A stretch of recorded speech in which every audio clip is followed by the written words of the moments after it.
તો ભાઈ તમારો જ ફોન આવ્યો હતો? મારો જ ફોન. તો તમારું નામ? હરીશભાઈ જસવંતભાઈ ભાવસાર. હાલમાં કઈ રીતની પરિસ્થિતિ છે? આમને આમ તો હું 18 વર્ષથી આમ છે. 17-18 વર્ષથી આમ જ છો? હા. પગ નથી કામ કરતા? પગ બિલકુલ કામ નહીં કરે. દિવ્યાંગ છો? હા. મારી તમારું નામ? નામ કાંતાબેન. કાંતાબેન? કાંતાબેન જસવંતલાલ હા. ભાવસાર. તો અત્યારે આપણે એક એવા પરિવારની મુલાકાતે છીએ જે ભાઈ દિવ્યાંગ છે અને જે માડી છે જે અત્યારે 95 વર્ષના છે અને કોઈ કામમાં વાળું છે નહીં. ભાઈ પણ દિવ્યાંગ છે. ભાઈની ઉંમર પણ 62 છે, 62 વર્ષ. અને તો આજે આપણે ભાઈ સાથે વાત કરીએ અને વિડીયોને છેલ્લે સુધી બન્યા રહેજો. તો ભાઈ તમારું નામ? હરીશભાઈ જસવંતભાઈ ભાવસાર. હરેશભાઈ જસવંતભાઈ બાગ. સરનેમ ભાવસાર. સંજન બાવસા. સરનેમ ભાવસાર. સરનેમ બાવસા. હા. તો મારી તમારું નામ? અને કાંતાબેન. કાંતાબેન? કાંતાબેન જસવંતલાલ કાંતાબેન જસવંતલાલ ભાવસાર. હા. તો માડીને દેખાય પણ ઓછું છે, 95 વર્ષની ઉંમર થઈ ગઈ છે એટલે, અને સાંભળી પણ ઓછું શકે છે. તો કઈ રીતની અત્યારે પરિસ્થિતિ છે? હમણાં તો એક ટાઈમ બનાવું ને 2 ટાઈમ ખાય છે. જમવાનું બનાવીએ છીએ ને 2 ટાઈમ ખાય બસ. બીજું કે અમારું હમણાં ગુજરાત ચાલે, લાઇટ બિલ આ તે ભરવાનું તે મારું. અમુક લોકો એમ કે લાઇટ બિલ તમારથી કેમ ભરાતો હશે, ગેસ કેમ બાળતો, એટલે તમને સાચું બોલી દેમ છું કે 2000માં મારું આ ગુજરાત હાલે છે. 2000માં તમે તો જાણી શકો કઈ હાલે. 2000 રૂપિયામાં તો ના ચાલે. હા, તે મારું લાઇટ બિલ આ બધું ભરવામાં, દવા મમ્મીની પેશન્ટની દવા છે તે લાવવાની. હું ઘણીવાર બીમાર હાજવો પડું તો મારે બી દવા લાવવાની હોય. ઉપરવાળાની મહેરબાની છે કે બહુ બીમારી છે નથી મને, એટલી મહેરબાની છે ઉપરવાળાની. પરિવારમાં કોણ કોણ છે? પરિવારમાં અમે 2 જ છે. આ મારી માડી છે, હું છું, મારી બેન લોકો ઘરે બહાર છે એના. હવે એ લોકોનું પરિવાર જોયું છે, આપણે એ લોકોને કેટલું ટેન્શન આપવું, બરાબર? એટલે આપણે આપણી રીતથી કંઈ કરીએ. ફેમિલીમાં તો તમે બે જણ, તમે હાલમાં અમે 2 જ જણા છીએ. 2 જણા છો. 2 જણા. તો અત્યારે તમારે જરૂરિયાત છે નહીં છે? જરૂરત જમવાની તકલીફ પડે, પૈસાની બી અમુક વાર તકલીફ પડે, પણ શું છે કે હાલ્યા કરે. ઉપરવાળાની મહેરબાની છે, તમારા જેવાની મહેરબાની, કાંઈ ને કાંઈ કોઈ ને કોઈ મેળવી રહી.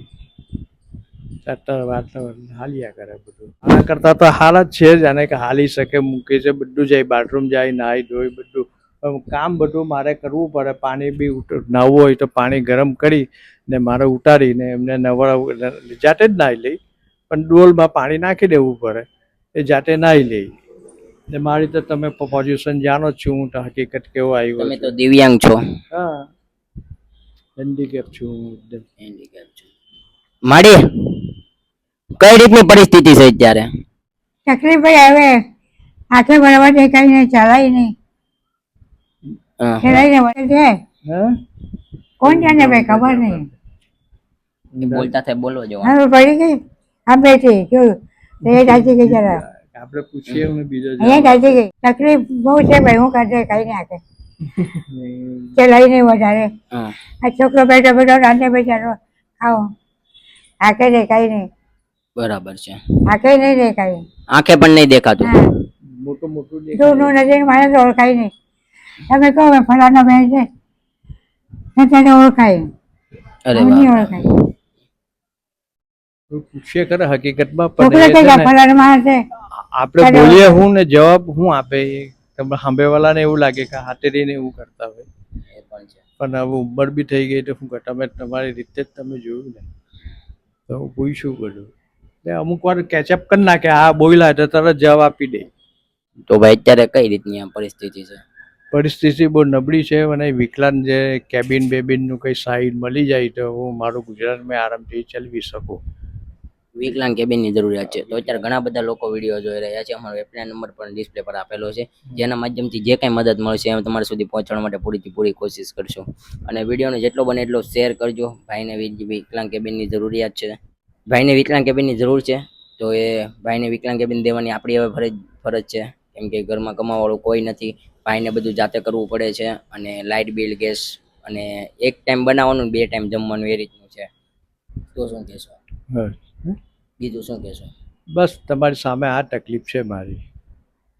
બીજું શું તકલીફ હોય? એક ટાઈમ જમવાનું બનાવો છો ને 2 ટાઈમ હા, તમારી સામે હું જમવાનું બનાવતો તમારે ફોન આવ્યો ને એવું આવ્યો. જમવાનું જ બનાવતા હતા તમે? હા, દાળ બનાવતો હતો એટલે દાળ ને રોટલી મેં કહું ખાઈ લઈએ એટલે સાંજે બી ચલવી લઈએ એમ. આ કુકરમાં મૂકેલી જ છે દાળ. ત્યારે અમારા મંત્ર સેવા ચેરિટેબલ ટ્રસ્ટમાંથી ભાઈને અને માડીને અમે રાશન કીટ તો આપીએ જ છીએ, પણ ભાઈને વિકલાંગ કેબિનની જરૂરિયાત છે. તો જેટલો બને એટલો વિડીયોને શેર કરજો. તમારું એક નાનું એવું શેર પણ કોઈ ગરીબનું ગુજરાન ચલાવી શકે છે અને જરૂરિયાતો છે તે પૂરી કરી શકે છે, અને તે એક ધંધો કરીને, નાનો એવો ધંધો કરીને પોતાનું ગુજરાન ચલાવી શકે છે. તો જેટલો બને એટલો વિડીયોને શેર કરજો. ફૂલ નહીં તો ફૂલની પાખડી, તો ભાઈને સહયોગરૂપ બની શકે છે. તો હવે બસ અમે થોડીક જ વારમાં ભાઈને રાશન કીટ આપી દઈશું. અમે તમને રાશન કીટ આપીએ છીએ અને તમારે હવે કોઈ પણ ચિંતા કરવાની જરૂર નથી. અને રાશન પૂરું થઈ જાય તો પાછો અમને કોન્ટેક્ટ કરજો. મારો નંબર તો તમારી પાસે છે. કરી શકું? હા, કરી શકો. ગમે ત્યારે ફોન કરી શકો. આ જ નંબર પર ગમે ત્યારે તમે ફોન કરી શકો છો. જ્યારે પણ રાશન પૂરું થઈ જાય મને કોલ કરજો, એટલે હું તમારા સુધી પાછું રાશન પહોંચાડી દઈશ. હવે ઘર તમે જોઈ લીધું છે? હા, ઘર તો અમે તમારું જોઈ લીધું છે. મારી ગાડીના કઈ ઠેકાણા ન હોય, બરોબર? ગરીમાં હાલે, ગરીમાં બંધ થઈ જાય એટલે મારતી વિકલાંગ ગાડી છે ને? અમારી વિકલાંગ છે ગાડી. વાંધો નહીં. જૂનું મોડલ છે. હા, એમાં ઢાંકણું નહીં લાગતું. હું ઉપર વડોદરા બનાવ્યા છે વચ્ચે. આ છોકરો લાચાર, હું લાચાર, શું કરે બોલો? બરોબર. આ લેવું પડે ને, કેવું છું ઉપર આવે ને શું કરે તાર? પર શોટીને થઈ ગયા છે. હું પર શોટીને છોકરો પર શોટી. હવે તમે ચિંતા ન કરતા. જ્યારે પણ અનાજ પૂરું થઈ જાય ને તો અમને ફોન કરી દેજો. હા, અમે તમને અનાજ દઈ જાવ. તમારે ખાવામાં તકલીફ નહીં પડે હવે. હો,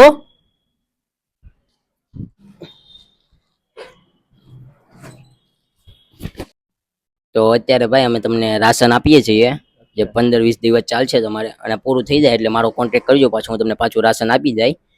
અને કેવું લાગે છે અત્યારે રાશન? સારું લાગે છે મને. હવે અમે 2 ટાઈમ ખાશું, મને એવું લાગે છે. ના ના, ચોક્કસથી. હે, 2 ટાઈમ અમારું થઈ રહેશે હમણાં. 2 ટાઈમ થઈ જશે ને હવે તમારે? થઈ જશે હવે. અને તમારે જે વાત કરી છે, જે વિકલાંગ કેબિનની, જે તમે ધંધો કરીને પોતાનું ગુજરાન ચલાવવા માંગો છો, કોઈના હાથ હેઠે રહીને નહીં, કે કોઈ એવા માંગીને નહીં, તો એના માટે ત્યાં ઘણા બધા લોકો વિડીયો જોઈ રહ્યા છે, અને જેના માધ્યમથી જે કંઈ મદદ મળશે અમે તમારા સુધી પહોંચવા માટે પૂરીથી પૂરી કોશિશ કરશું. અને અત્યારે જે વિકલાંગ કેબિન છે, જે 25 થી 30 હજાર રૂપિયાનું આવે છે, 20 થી 25 હજાર રૂપિયાનું, તો અમારો હેલ્પલાઇન નંબર તમને ડિસ્પ્લે પર આપેલો છે. જે કોઈ પણ ભાઈ છે જે મદદ દેવા માંગે છે તો ચોક્કસથી દઈ શકો છો તમે. અને ભાઈને અત્યારે વિકલાંગ કેબિનની જરૂરિયાત છે. બરાબર, જેટલું જે દિવસે ખૂટશે તે દિવસે તમને ફોન કરી. હા, મને ફોન કરી દેજો. જ્યારે પણ ખૂટી જાય ને તમારા પાસે ત્યારે મને ચોક્કસથી ફોન કરી આ દેજો. 15 દાડા હાલે એવું નથી લાગતું. આ વધારે હાલશે. બધું હશે ને એમાં બધું છે, થોડું. જે તમારે જરૂરિયાત છે બધી વસ્તુ છે એમાં. એટલે એમાં ચાલી રહે. 2 લોટ જણ પણ છે, ઘઉં નથી, લોટ દળાવીને જ આપી બસ દો તમે. ચાલશે આપને. હા, ચોક્કસથી.